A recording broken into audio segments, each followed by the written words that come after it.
I knew it.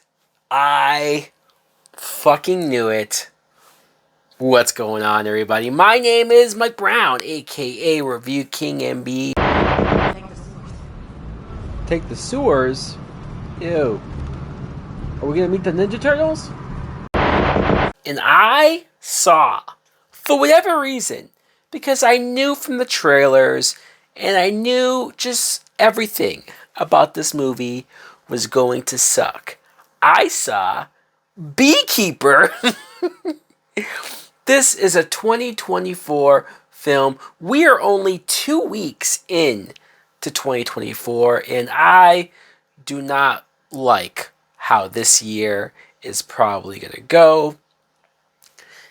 Over the course of last summer, for months, writers were on strike because they wanted better pay and more money. And under normal circumstances, I would not say this, or I would not make this joke, because this is a joke.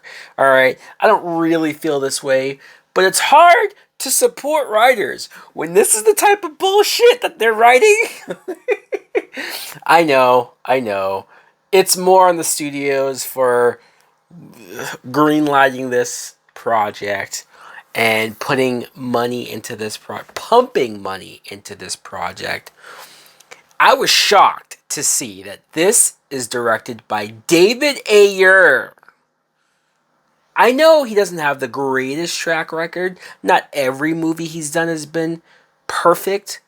But he still wrote Training Day. He still made other films like Fury and End of Watch. I guess he also did Bright and Suicide Squad. But damn, this is a new low for David Ayer. This stars Jason Statham, and I would get on Jason Statham's case and say, what the fuck? Because Jason Statham has been in obviously a lot of action movies, but films that I've enjoyed over the years, especially when I was younger. But I just talked about not that long ago that 2023 was not a great year for Jason Statham when it comes to choosing his projects. I mean, he was in Fast X, and that was bad, but you could argue he's not the main character. Okay, fine, sure. The Meg 2, which he is very much the main character, that sucked as well. And then he ended the year off with Expendables 4, and the less said about that, the better. We are starting 2024. He had a clean slate. He had a do-over. He had a fresh start. And what does he do?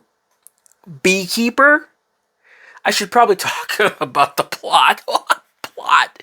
Can you imagine people expecting a plot out of this movie?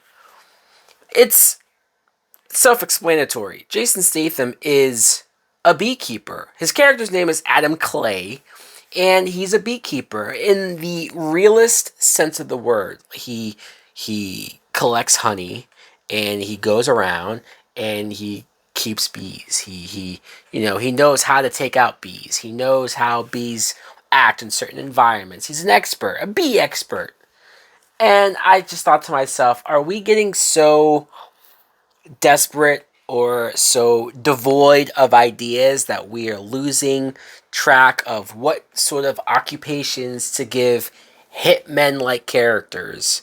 So now we just ventured into beekeeping. And not only was it just like, let's make him a beekeeper, but they took advantage of him being a beekeeper by referencing bees so many times. There are so many bee puns in this. There's so many bee, quotes.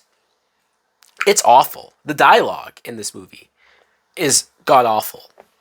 And then they treat Jason Statham's character as if, the way how he applies his bee knowledge, the way how he sort of uses what he knows about bees and the hives and the honey, and he applies that to his hitman job.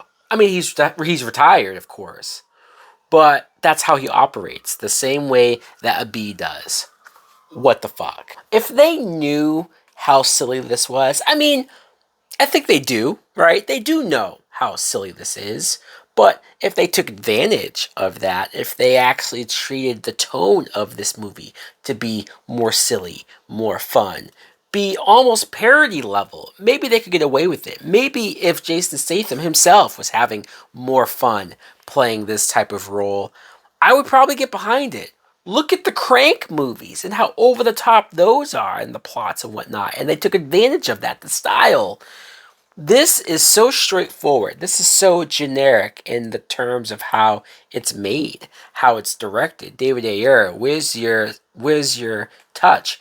Where's your cholo Latin gangs that you like to randomly shove into your films? How is that not made a presence here?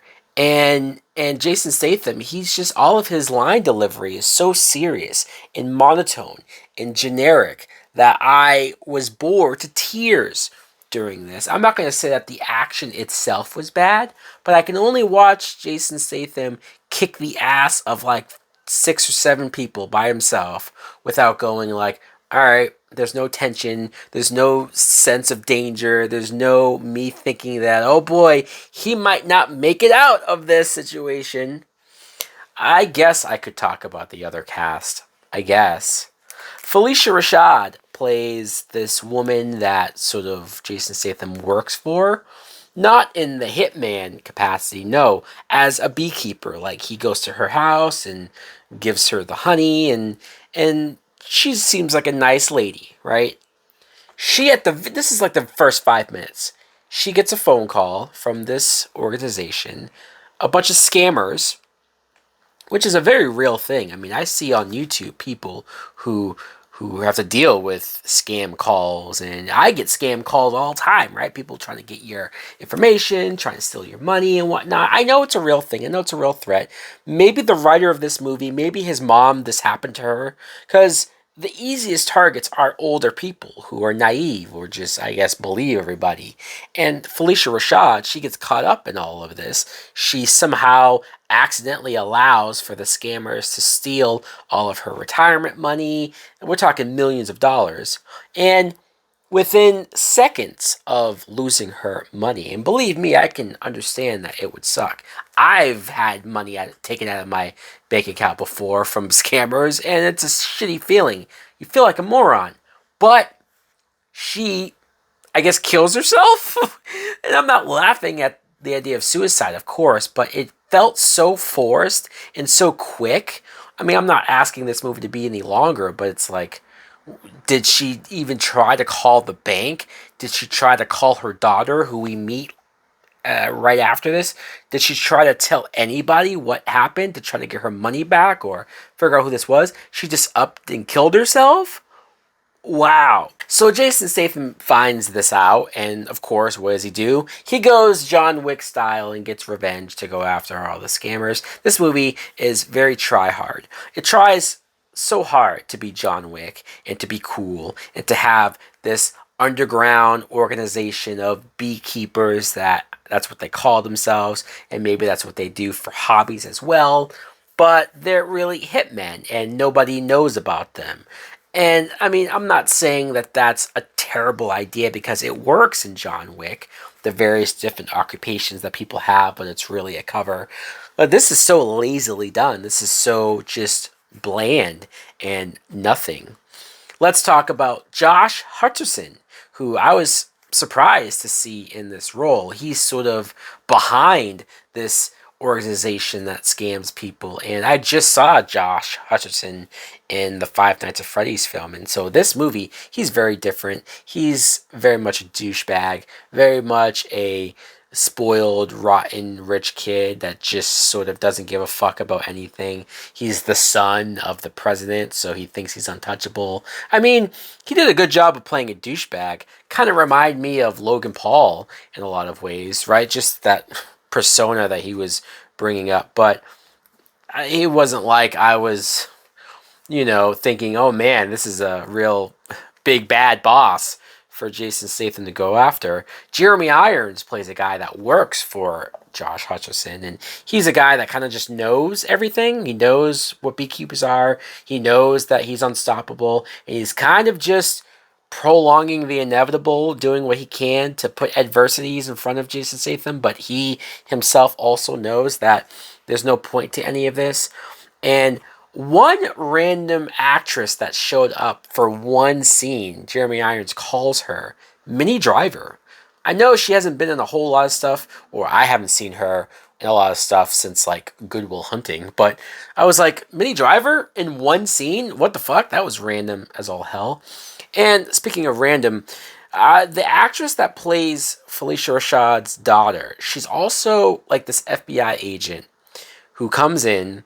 She's played by Emmy Raver Lampin, and I don't want to say that she was awful in this role because partially I blame the writing.